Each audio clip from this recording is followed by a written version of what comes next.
The first iPhone was invented in 1983. It wasn't actually a smartphone though in traditional terms. Instead, it was a landline phone with a built-in stylus-controlled interface, so not all that different considering it's been 30 years plus since it was made. The phone was designed by Apple computer developer Hartmut Esslinger and offers some impressive foreshadowing of modern products. Even if it never was actually released to the public, it's still the only Apple prototype not to get a traditional consumer release. Back in 2012, Apple sold 340,000 iPhones a day on average. Regardless of what you think about iPhones, that is a freakishly astonishing amount. Some people have a deep passion for iPhones and Apple products, but I guarantee that you do not have as much commitment as this Japanese fan who camped for 7 months for a product that wasn't even announced for at least 6 of them. He queued for 7 months for an iPhone 6. That's just crazy. Brazil is hands down the worst place to buy an iPhone. Unfortunately for Apple, they can't market their phones in Brazil because someone else owns the trademark. This makes Brazil the most expensive place to buy one, with an average cost of around $1,222 each phone.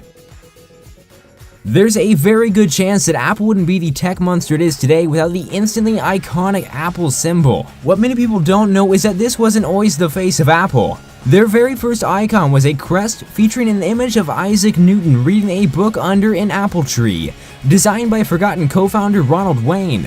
Needless to say, it does not look very good.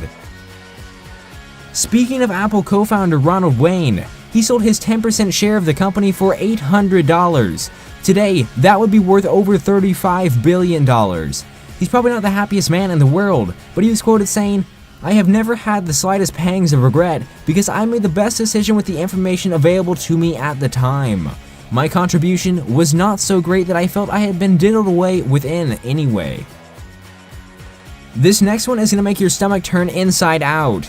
Next time you're thinking about asking Siri a really messed up question or anything in general, remember that Siri actually stores everything you ask it for up to 2 years. Back a couple years ago, there was a skydiver who dropped his iPhone 4 in the middle of a jump from 13,500 feet in the air. Probably expecting some sort of pancake, he tracked the phone a half a mile away to where it had landed on top of a building and not into a crowd of unsuspecting people. Impressively, the screen was cracked, but it could still answer incoming calls. If you were to break down only memory, processing, and broadband communications power, duplicating the iPhone back in 1991 would have cost you roughly $3.56 million, and that's not including everything else.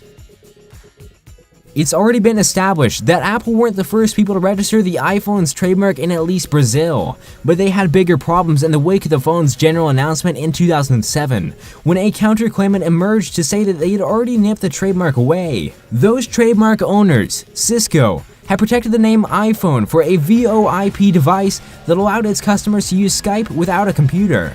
Somewhat suspiciously, Cisco's iPhone launched 22 days before Apple's iPhone was announced, and though the case was settled, both parties kept rights to the iPhone name.